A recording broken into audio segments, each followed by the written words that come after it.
and screen.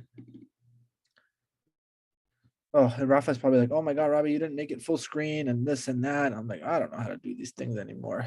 But anyway, okay. Is it okay? Do I have your approval, boss? I can't see him. I don't know where he. Do I have your approval? Can I proceed? Yes. Okay, good. Thank you. All right, y'all. So this is real life. I'm actually sitting in my office today. And so this happened. Actually, I shouldn't tell you when it happened because it'll disclose too much information. It happened recently. I walk out of this office because I hear in the triage room right there, 2 rooms behind, the patient saying this. I don't know why the F bleep I'm here. And I'm like, wow, okay, I should probably walk over and talk to this person, see what's going on. And I walk in and I see an older man who's sitting there saying to the nurse, I have no idea why I'm here. And let me paint the scene for you because you're going to have a tough problem now. The scene is this. There's an older man sitting in a wheelchair talking to the triage nurse. He seems angry, uncomfortable, meaning emotionally uncomfortable, but very alert. And the triage nurse is asking, well, what brought you here? He's like, I have no effing idea why I'm here. So you're walking into this scene, and I would love for you in the chat to try to problem solve.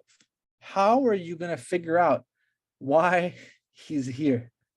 And I'll mute there, and we'll go from there.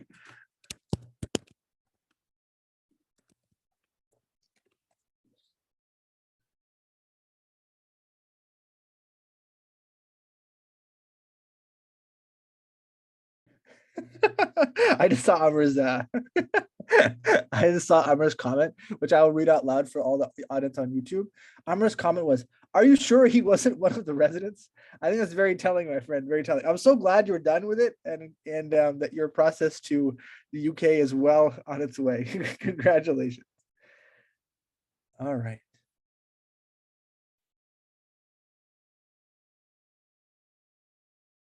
Oh, beautiful. Eduardo, do you want to, are you able to unmute and tell us a little bit more?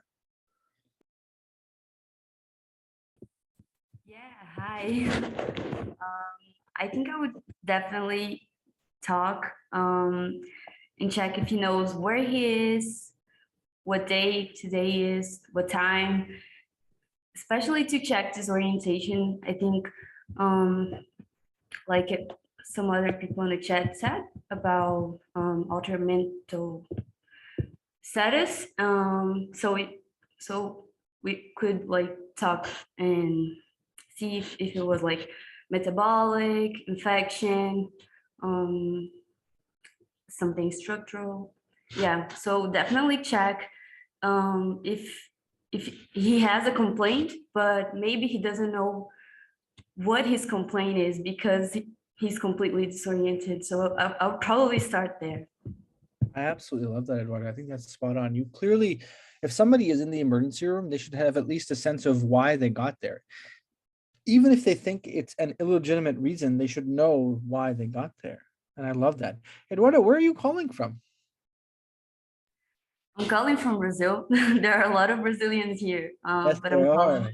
from São Paulo. Yeah. São Paulo, amazing. Well, welcome. It's nice to have you join us. Thank you. Thank you. I love it. And there's a lot of other additional reflections in the chat. Ala, you have a very interesting theory. Do you mind sharing that out loud?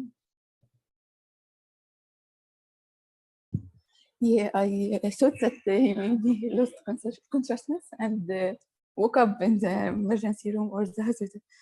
So he doesn't know yet what happened to him. Amazing. You know, you're saying, hey, maybe he doesn't know. Maybe he actually was completely passed out, and that's why maybe he has a concussion or something else. I think that's absolutely superb. There's a lot of practical purpose here. Amr is prioritizing to make sure that you all think about your own safety. And then Alex and James are also trying to figure out to see if there's a collateral data with see if somebody brought him here. Deborah, oh, thank you. Can you share the 6 S's out loud? It's really important here. Yeah, our acts are growing up from altered mental stats, and now we have stroke, seizure, sugar, syncope, sleep, and substance, and maybe can be one of these. But I think start making questions will be a good start. Absolutely superb. I absolutely superb. And it sounds like Syed agrees with you. He's saying that I'm, well, actually, Syed, can you unmute and tell us why you're thinking more transient than AMS? Because he's, as you said, he now is kind of oriented, but he doesn't have any idea why he is here. So that's why I'm thinking he lost momentarily consciousness. They brought him to EMS, but now he is up without deficit, without mental deficit, which is important. I couldn't agree more. I think you're trying to characterize this problem very well by saying, hey, the amount that he's able to communicate now seems more than I might have expected. And so is this problem completely transient? And you can see here how tricky medicine is. We're very binary. We're saying he's either completely confused or it was gone. And the question is he somewhere in between is also an interesting hypothesis to wonder. Does he have acute on chronic is another potential issue. I'm curious for those of you who are calling in from outside the United States, there's a lot of cultural things involved in how these interactions go. And I'll share with you what happened here, but I'm curious, when you're faced with similar situations in Brazil or Iran or some of the other places we have here, what are strategies do you use then in your location? So I'll mute there and just see what thoughts come in the chat.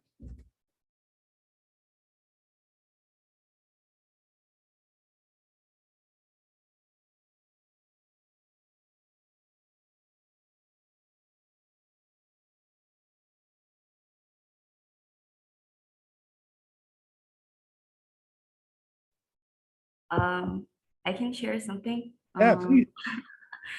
In Brazil, we have a public health system, and so because of that, we deal with a lot of lack of health education from patients. So a lot of times they can't really explain what they are feeling and even their health conditions.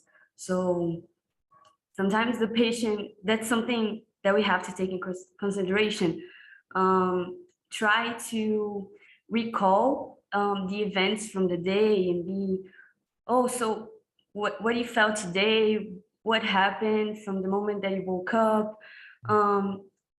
Really try to make things basic, because sometimes the lack of education is an important step that sometimes causes a miscommunication between doctor and patient. So I think that's very important in Brazil, since we deal with a lot of that in the health, in the public health system. Amazing. Eduardo, that's absolutely superb and so enlightening. Thank you so much for sharing that. Syed, you just shared a story in the chat. Can you share it out loud? Yes, there were some instances that we had to call some people that had, they were bystanders and saw what happened, because the seizure versus syncope, the very old question can be solved by if someone had seen them, rather than EMS, which doesn't have any idea when that happened exactly. 100%. I couldn't agree more. Let me take you further into the story. So I walk in the room and I see that there's an older man who's sitting there, and my initial instinct is to try to make sure that I align myself with him, because right now the most important thing is that he feels safe as possible and respected. So I put myself right underneath his gaze. I sat in front of him. I put my hands up. I said, I'm here for whatever you need. So my first question was, what do you need? And he said, I need you to get out my way. And I said, okay. And so I moved out and I sat by the side and I'm like, okay, what do you need now? And he's like, I need to get the hell out of here. And I said, okay, all right, sounds good. So I got up and I pushed his wheelchair and I said, okay, where are we going to go? And he's like, I don't know. And I'm like, oh, okay, all right. Okay, so how can I help you now? He's like, I just need to go. And I'm like, okay, why don't we go outside? And I opened the door to take him back outside, and I'll stop there. What are your thoughts so far now?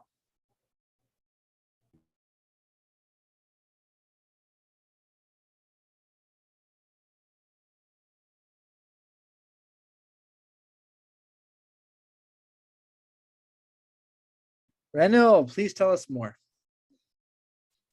I will have a very well. I think because he doesn't know where he wants to go, and it just seems like he's agitated by something in the environment right there, and he just wants to get out. He doesn't know where to go, where he's from. It seems like that to me. I don't even know if you would know who he is. So Right. Yeah. Oh, beautiful. Beautiful. Okay. Yeah, Deborah, go ahead. No, my question was if he was alone, because sometimes if you have some family or friend that can help you, and Yeah. it's nothing, you have to be really with compassion and patient, because we have a lot, like in the hospital, you have a lot to do, and it's something that you invest your time. And sometimes, like Eduardo said about Brazil, my father also working in a public hospital, and in the pandemic, I had the opportunity to be with him. And a lot of patients say, I don't want to be here. And we can control that. Sometimes we say, this is not a prison, like no one is here because it's obligated. So I think you saying like, okay, let's go outside means a lot, because I don't think everyone will do the same. Yeah. Yeah, no, I think that's absolutely true. And Jane, I would love for you to share your thought out loud. I just read it now. Sorry, in the middle of looking down. But yeah, do you want to share your thought out loud? I think it's really important. Sure, yeah. I think in the past year, I have seen quite a few patients that were very similar. And a lot of the times I feel like the context from which they were brought in was actually very revealing. So, I had a patient who was from a nursing home, but she was found like outside on the street, like wandering around. And so it was really helpful to get in touch with the nursing home and see like what her baseline was actually. And it turns out that she had, a significant psychiatric history. Other times we had patients who were homeless, and they had a lot of fear surrounding, medical institutions and things like that. So, it could just be that they didn't want to be there. Like, Deborah mentioned, some patients just don't like being in hospitals. So I think it's really important to kind of figure out where they're coming from, how they were brought in, how they were found. And I think, like you mentioned, the first thing really is to try to build rapport with them and figure out what their understanding of the situation is, and kind of try to build an alliance with them. Otherwise, there's really nothing to go off on. Absolutely right. I think that's superb. And what I hear you in many senses saying is the key word here is control. This man feels like he has lost control. He is powerless physically in a wheelchair, unable to move, and all he wants to do is understand what's going on and remove himself from a situation in which he has lost control. The key is to give him as much control as you possibly can. And of course, that has to be with the realms of you making sure he's safe. Let me share with you some other things I observed. He's clean shaven. His hair is trim. His nails are cut. His clothes are clean. And he's wearing new shoes. I also didn't tell you that he has checked into the emergency room, which means that somebody, either him or somebody else, has given his name and his medical record number. So when I opened that door and was going outside, I knew that I was going to bump into somebody who brought him here. There was no way this person had checked in by himself. So before you think that I was wheeling a person outside the emergency room to their inevitable discharge because they wanted to, I promise you that there was a 99% chance that right there was going to be somebody who would answer the questions. And so as soon as I opened the door, his daughter is standing right outside. She literally went to the bathroom for 2 minutes. And that happened to be the 2 minutes that the nurse called his name and brought him inside. And so we finally had the person we were looking for. But I think what's the powerful part of reflection? You'll never get any teaching on these kinds of things until you do them yourself. And I think for me, you should take away whatever lesson you can to take away from the first few interactions, because the rest of this case will be a fun medical mystery, very intriguing. But we don't talk about these things at all. So please take away what you can from these experiences. I'll share with you mine. Control, control, control. When people feel like Deborah said, it's not a prison. Give your patients as much control as you possibly safely can, to the limit. As long as they have capacity to make decisions for themselves, they have complete control. If you think that they don't have capacity, this person did not have capacity to make decisions for himself, clearly. But even then, you should give them as much control as they possibly can. And 2, assume the worst case scenario medically until proven otherwise. 3, and I think possibly the most important, is if you're uncertain, get collateral information. You have to talk to other people. And I think the chat was filled with those kinds of wisdom. So I go out to talk to his daughter, and we come back to another room, and here's what I learned. He's been confused for some time. It really has been going on for about 2 weeks. I'll describe it in a second. Let me just tell you the big details, and I'll ask you to share your thoughts. He's been confused for about 2 weeks. He lives with his daughter, primarily because they actually take care of each other. She enjoys living with him. He doesn't fully need her. Before those 2 weeks, he walks around. He's able to do his own cooking, his own laundry, his own cleaning, functions fairly independently, but has some baseline medical problem, baseline osteoarthritis that limits his activity. And that's all we have now. So confusion for 2 weeks, slowly getting worse, underlying osteoarthritis. And I'd love to get your thoughts, and I will describe.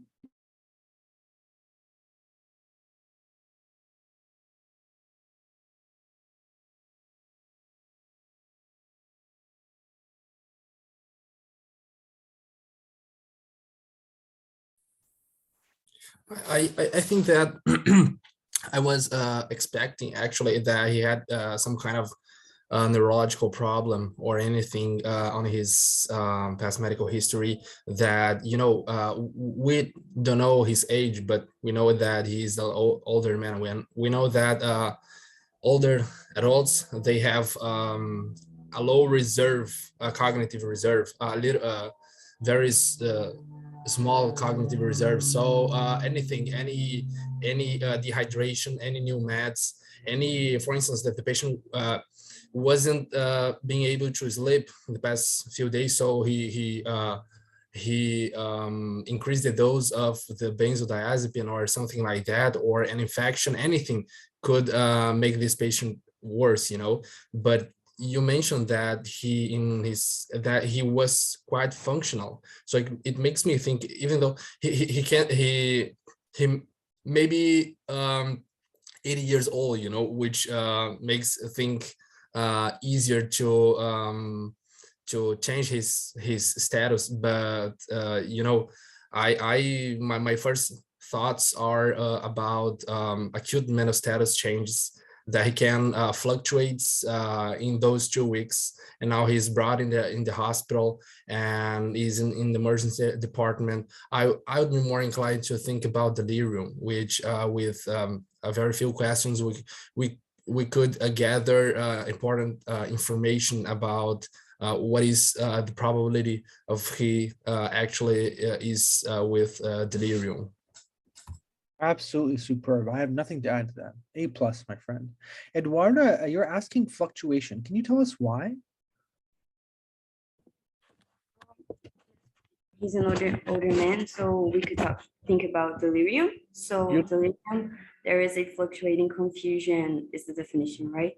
So we could think about infection, something more subacute, even changes in, even like a big major personal event could precipitate delirium, something psychological or medication, changes in medication. Yeah, so just thinking about delirium for him. Absolutely right. Let me, I think that's a super thought. Let me share one quick thing. When you're in the world of altered mental status, what you're really trying to do is trying to understand, is the problem in the brain or is it an extra brain problem? It's no different than when somebody has AKI. You're trying to say, oh, is it intrarenal or pre or post-renal? The most serious causes are inside the brain: meningitis, encephalitis, brain mass. The less serious problems are outside the brain, like hyponatremia, AKI. So when you see a patient like this, the first thing you should do is to try to accumulate clues that the problem is inside the brain. And the best ones, there are two of them, the two best ones are in somebody who's confused. You have to make sure whether they have any focal signs. Focality is very important, because if I tell you he's confused and has focal signs like weakness on one side or sensory changes on one side, everything changes. Okay, so when you hear AMS, first, RX before DX. Do you need to give opiates or sugar? Do you need to give Narcan or a sugar, basically? If those are not at play, then your next question is there focality? Is this patient have altered mental status with focal signs? Now, here's the thing to pay very close attention to. Focality from motor and sensory is easier than cortical focality. Cortical focality is very hard to pick up. What does cortical focality mean?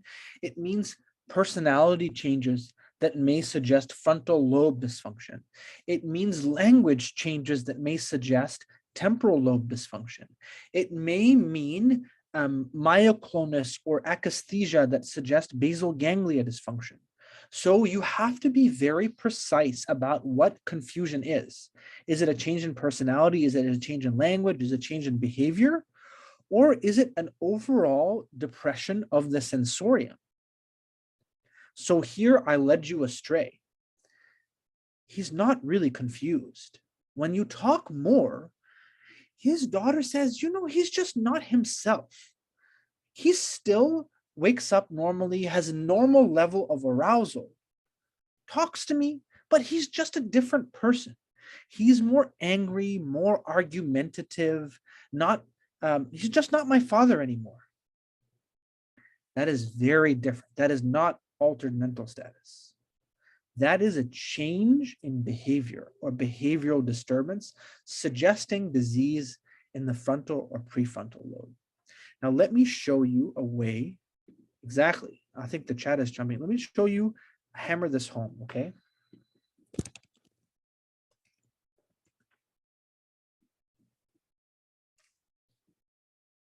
Okay, almost there. Be very, very careful.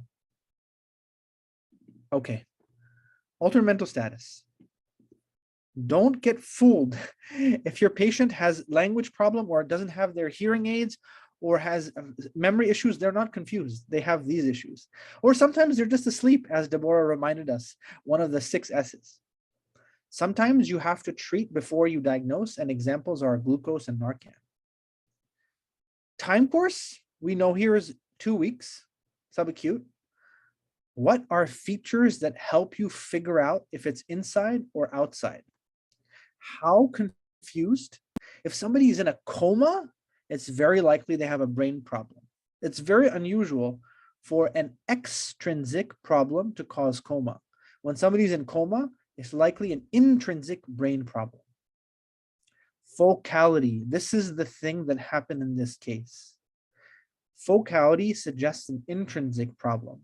Focality of sensory and motor is very easy. weak, numbness.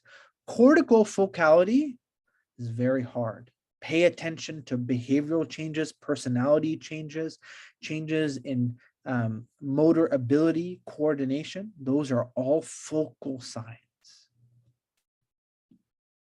This patient did not have a reduction in his level of sensoria. He was sitting in the triage room, yelling, screaming, angry. That may be AMS, but you should assume here that he might have focal signs. The focal signs may be that he has a chronic neurologic disorder and has a new delirium. He may have Alzheimer's, vascular dementia, but remember, his daughter says his only medical problem 2 weeks ago was osteoarthritis. So while he may have unrecognized dementia, you have to worry that whatever this is has taken over his brain in a very focal way here. And I fell into the trap of assuming that simply because he's an older man that he must have dementia, but he did not. Any questions about any of that? Robbie, I think what could move you away from the fact that he has dementia is the fact that you told us that he could actually do other things in his everyday life, and that's not what you expect in dementia, right? Exactly. But it's amazing how when you have a preconceived notion of an older person who is acting not properly, you just get attached to dementia. And it takes some time to really, oh, wait, hold on. 2 weeks ago, he was perfect. And so even though you know that fact, your brain is sometimes so stuck. It took me maybe 5 minutes to like, no, he doesn't have dementia. Because I only know him as this. So sometimes it takes some time. But I'd say, what have we learned so far? I think Alex said it best. I think age could be very elusive here. Wonder if he has frontotemporal dementia. And I think that's the key analysis here. What do we know? We know this was an older man who was fine 2 weeks ago.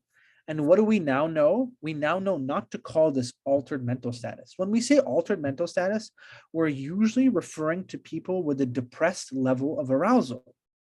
They're not engaging with the world as much. He has a change in his behavior, which may be just a manifestation of altered mental status in somebody with an underlying reason, like a dementia. But de novo, you have to say what is wrong with his cortex. And you have to assume it's acute until proven otherwise. Okay? All right. So you then take him to a bed, wheel him to a bed, and ask your colleagues to draw some basic blood work, record the vital signs in the computer while you go order some labs. You order basic labs.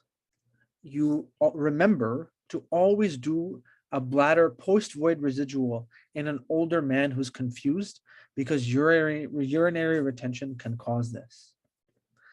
And then before you go back to do a thorough exam after he's changed into a hospital gown, because it's hard to do it, he's in his street clothes.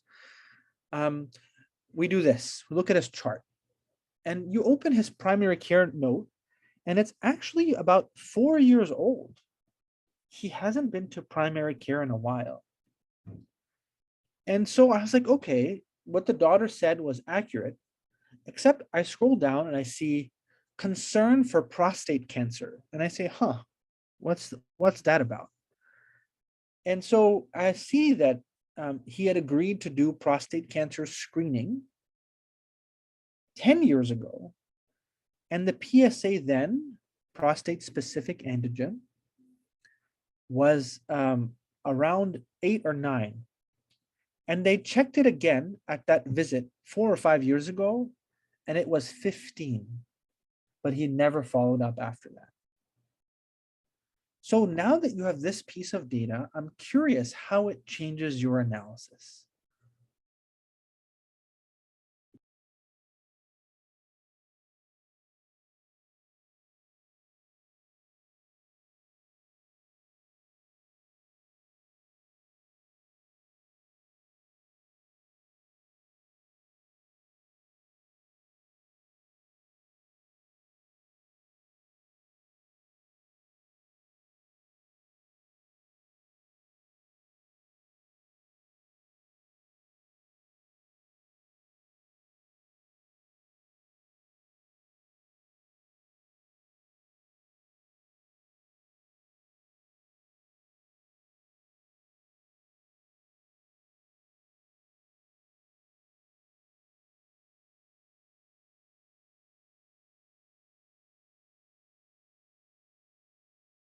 Hans, I would love for you to share your thoughts. It's a really good one.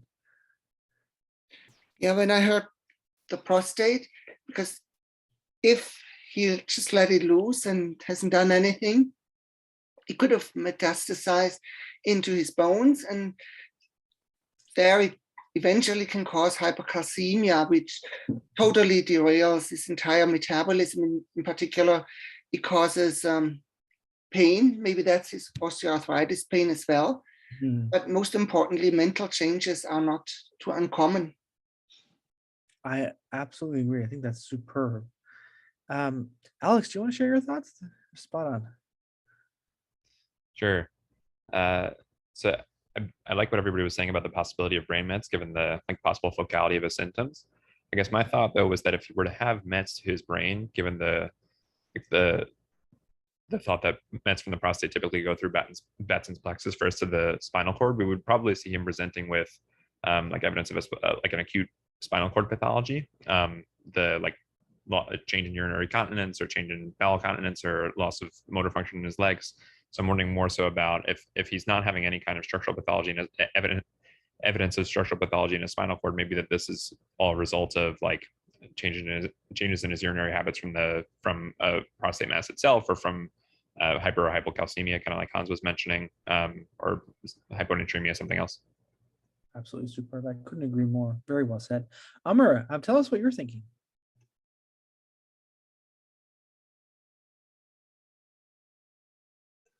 Finally got to unmute. It doesn't really change what I was thinking before, because already I think common things are common. I think I was still from the get-go going to ask about any changes in his bowel habits, any constipation, any urinary retention, any signs of a UTI. Even without any signs of a UTI, I was still going to ask to do a urinary test. I forgot the name. So I was also maybe thinking about lung infections, like something perhaps along the lines of Legionella.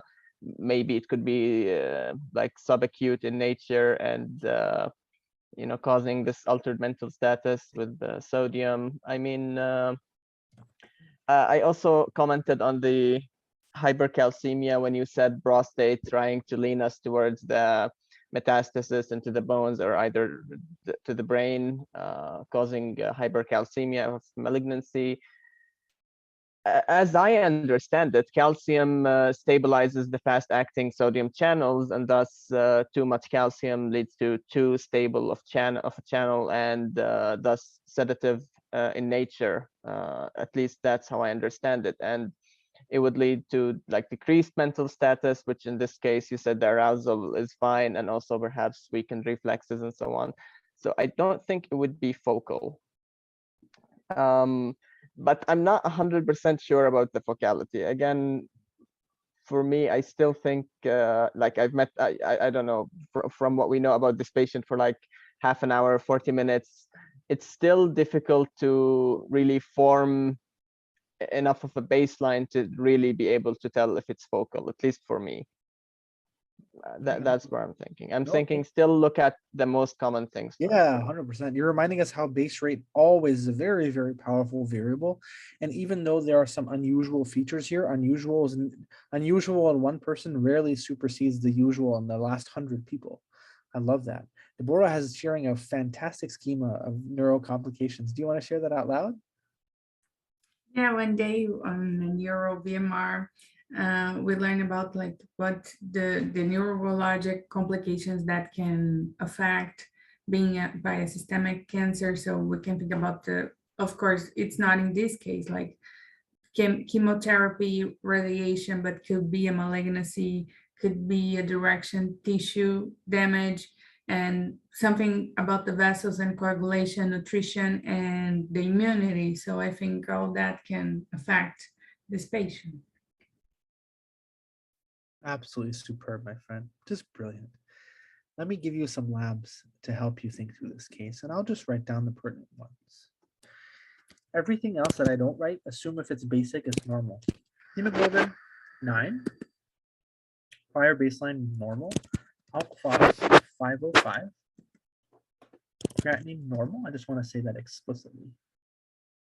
I think that's it actually. Yeah. Thoughts?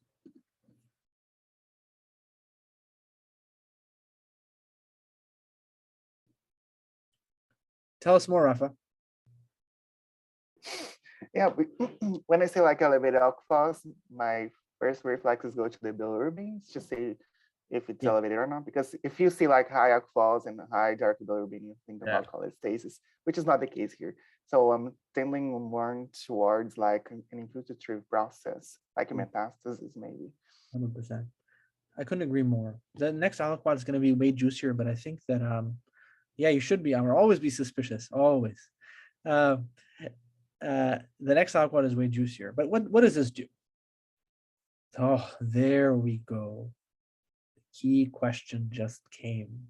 Before I ask you to unmute Allah, let me tell you. When you don't know if prostate cancer is related to this or not, but the probability that prostate cancer is now related is through the roof when you have an alk phos this high. And so what Amr was saying is so true. You had nothing definitive to tell you that the base rate wasn't at play, but now you do. Because most people who have altered mental status shouldn't have an alk phos, unexplained alk phos of 505. Let's be systematic, like Rafa suggested. Alk phos can come from two places, the liver and the bone, and rarely from the placenta, though often it's known in that context. In the face of normal liver enzymes, and a patient who cannot tell you whether or not they're in a lot of pain, that this is bony alk phos until proven otherwise. So Allah, do you want to share your question out loud? Yeah, because we thought about prostate cancer, I thought that it may have a relation to him being in a wheelchair. We had a patient before that came with paraplegia. He complained about back pain and was taking non-steroidal. That he came, he had an extramedullary spinal cord lesion that could cause the paraplegia. Turned out that he had prostate cancer. Absolutely superb. The presence of confusion confuses everybody. When somebody cannot tell you and talk to you in a streamlined way, you know your history is going to be limited. We later asked the patient to see if he can walk to the bathroom because he needed to pee. And as soon as he got up and put his foot on the ground, he was like, oh, that hurts too much. His whole body hurt him when he exerted, and basically he had extreme whole body pain on weight bearing.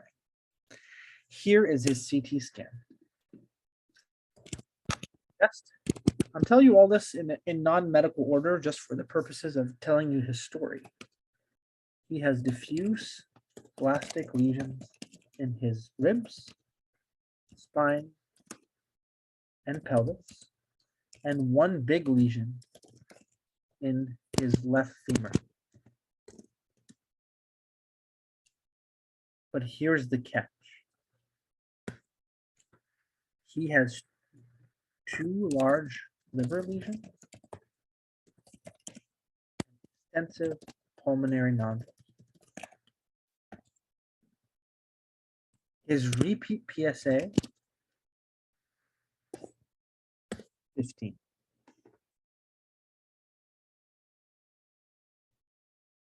There and get your thoughts.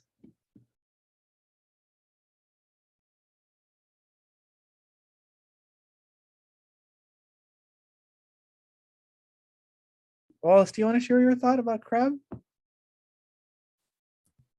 Sure. I don't know how long ago, but we have learned that the crab mnemonic for multiple myeloma actually happened in the opposite direction. So the patient first complained about bone pain, which this patient has osteoarthritis, could be something related to that, and later anemia. So the creatinine is still normal, but we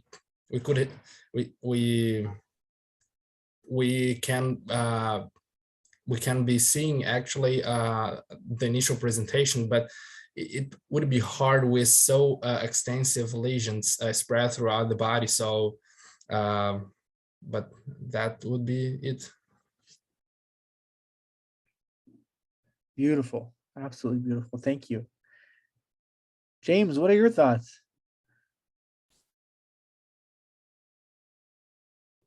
So yeah, with the I know I'm not sure whether multiple myeloma or not would be one of the things that usually causes uh, blastic lesions. I think typically it's lytic lesions because that was one initial thought you're kind of talking through it at first. But I saw someone put Paget disease of bone also, which is one of the other things that has a blastic and then a lytic phase. But mainly, I know prostate cancer just is one of the cancers that tends to lead to blastic bone lesions with metastasis. And now I'm actively up to dating other causes of blastic lesions, but I know prostate is one for sure. Beautiful. I love it. Okay, let's step back. Whenever somebody has masses or masses on imaging in an older adult, your priority should be cancer. And that's where all our heads are. Let's go back to Amar's point. He said base rate, base rate, base rate. No matter what I tell you, a patient is going to be at highest risk for lung cancer as an older adult, followed by prostate cancer. That's the base rate. You know his PSA is rising, so you know he has the possibility of having prostate cancer. But you have to be careful. In an older adult, multiple synchronous tumors, meaning having multiple primary tumors, is very possible. It's not ruled out. So you really have to know what is the expected behavior of cancers that we're talking about.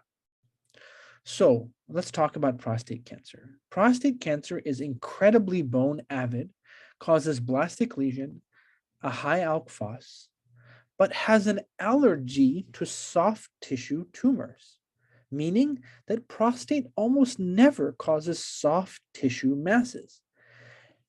Prostate going to the liver, prostate going to the lung is described, but very rare. How can you be even more confident that prostate cancer alone is an insufficient explanation for this case? Is the PSA. This PSA is underwhelming, less than expected for the extent of metastatic disease.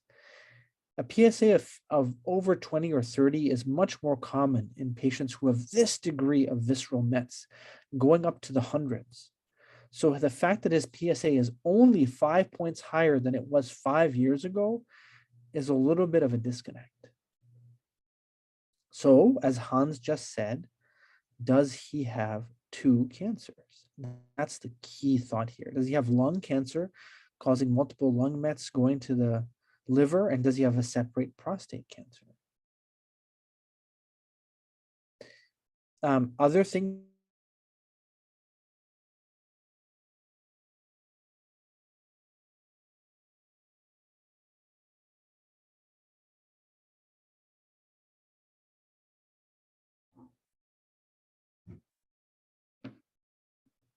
Sorry, my internet dropped out. I was saying that, can you guys hear me okay? Just give me a thumbs up if you can hear me. Yeah? Okay. So, beautiful. Why is multiple myeloma unlikely? Only 5% of patients with multiple myeloma secrete alk phos. Usually the alk phos is completely normal in patients with multiple myeloma, and patients with multiple myeloma very unusually cause soft tissue masses. So a multiple myeloma with liver lesion is very rare. It's possible. It could be from a plasmacytoma, but very rare. So what do we know? We're really worried about this patient having cancer. We know that he has some degree of prostate cancer, but the PSA is not high enough to explain it all. I will leave you with this. He only has 1 cancer. What's the cancer? And I will tell you in 1 minute, but let you think really, really hard. Okay?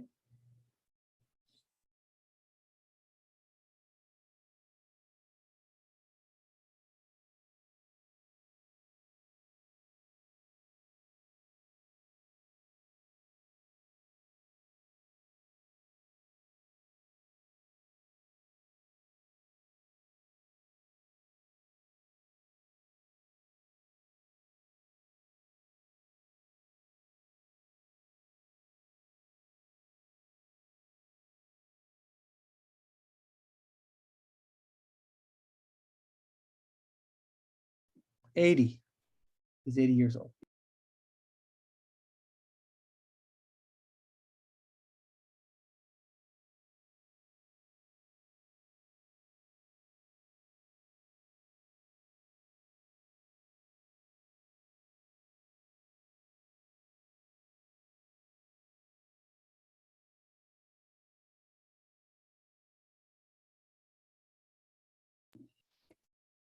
He has prostate cancer. Let me explain. Most prostate cancer, by the way, there's some incredible thoughts in the chat. Trying to understand whether he's smoking, postulating on the possibility of carcinoid, thinking about primary bone tumors. Most prostate cancer is an adenocarcinoma. Almost all prostate cancers have features of neuroendocrine tumor as a small part of the tumor. In some patients, the prostate cancer over time switches from an adenocarcinoma to a small cell carcinoma. It's called a small cell differentiation of prostate cancer. It most commonly occurs in patients who have been on long-standing treatment for prostate adenocarcinoma with hormone suppressing therapy. And the hormone suppressive therapy causes the adenocarcinoma cells to die, but does not affect the neuroendocrine cells. It is just the exact same mechanism as the resistance of bacteria to antibiotics. The MRSA story has the exact same story as the small cell differentiation of prostate cancer.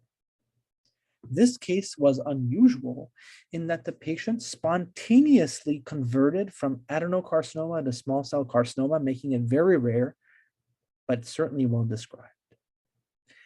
And unfortunately, he had an MRI with extensive metastatic disease with a frontal lobe predominance.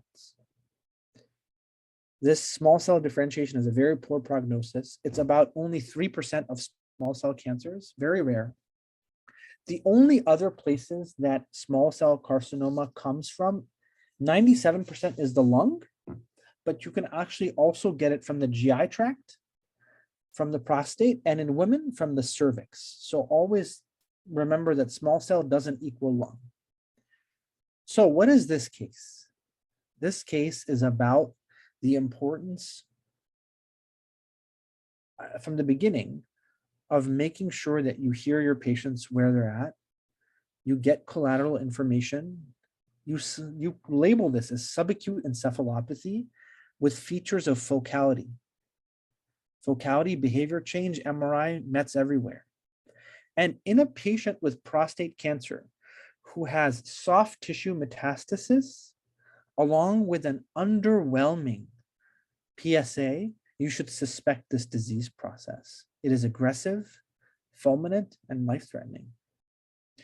Unfortunately, his disease took off. He developed SIADH, became more confused, developed seizures, and many other complications. And as such, through conversations with his family, was transitioned to comfort-focused care and died 2 weeks after his admission. A total of 4 weeks, a month since the onset of his symptoms. Devastatingly fast for a cancer. But I will stop there so we finish on time, mute for a minute to see what questions you all have, and then I will pass the mic to our dear friend Shema for the teaching points.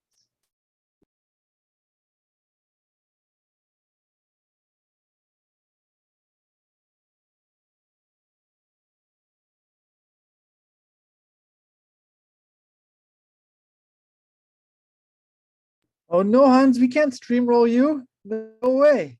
No, there was an absolutely, it's I know, right? our second prostate cancer patient. I remember another one where he came in with intractable diarrhea, and that was a carcinoid tumor, and now it's a small cell cancer. It's just right? Great. Humbling, very, very humbling. There's always so much more to learn. Amar, to answer your question, I suspect colon cancer at any point when you saw liver, lung, and bone. Absolutely, I think you should, in a case like this, for sure. Yes, James, I'm working on a schema for, it'll be on Patreon soon, of how can patients with cancer, a chronic problem, present acutely. And I'm really glad you picked up on that point in this case. It's a very, very fun one to explore. And it's actually schemable. It's not too long. You can we'll work on getting it on Patreon soon, hopefully in the next couple weeks. Perfect. Yeah, because I always just think of, oh, well, chronic problem, like, oh, this must have been going on for like months or something. But yeah, 4 Not weeks. always. Yep. All right, my dear friend Shema, please take us home. So Robbie, again, thank you so much for this great case. So I can see the whiteboard, so I will look at my phone, just don't wonder why I'm not looking at you. So first of all, we had the chief complaint of disorientation, and we're considering, is it altered mental status or is it something like a transient loss of consciousness? For altered mental status, we go through the MIST schema, and for loss of consciousness, again, the 6S. And then what we also learn is just to remember to always give a patient as much as control as possible. And then we were also talking about delirium, especially we had an older patient, and for delirium, the basic things to differentiate it from dementia is it has an acute onset and it's fluctuating in intensity, and the affected cognitive modality is the memory. And for delirium, I also wrote down the I watched death mnemonic. So just go through all the possible features like infection, withdrawal, acute metabolic disorders. And then coming to severe altered mental status, what we also learn is sometimes you have to treat before you diagnose, and like giving sugar or Narcan. And the basic thing is to ask yourself, is there any sign of focality? And we were going through the signs of cortical focality, like if we have some personality changes, we would assume a process in the frontal brain. If there was something like a myoclonus, we would rather think of the basal ganglia. And we also learned that any sign of focality rather suggests a process within the brain. And then we were also talking about generally an old person with behavioral changes in a subacute time course. We're also thinking about a cortical issue, especially in the frontal lobe. And the dear Rafa reminded us of the great case of Phineas Gage, as you know. And then we were talking about the complications of prostate cancer. So we know it has an affection for the bone. It makes bony metastases, and so it can lead to hypercalcemia. We also learned that metabolic changes like hypercalcemia can lead to onset mental status, but rather non-focal, so more diffusely or sedative. And then also what we learned by the great Alex is that to have brain metastases, if we have brain metastases, it is rare if we don't have any kind of a spinal cord compression or spinal cord pathology, like any urinary obstruction. And then the great Deborah changed her great schema when having neurological complications in patients with systemic cancer. I will also try to put on the link there. And for ALK-Phos, as you know, the sources can be the bone, liver, and rarely the placenta. And also the most common cause of isolated elevated ALK-Phos is Paget's disease. And for multiple myeloma, we were also talking about the Krebs mnemonic, but usually it starts with BARC, so more first bone pain and then anemia.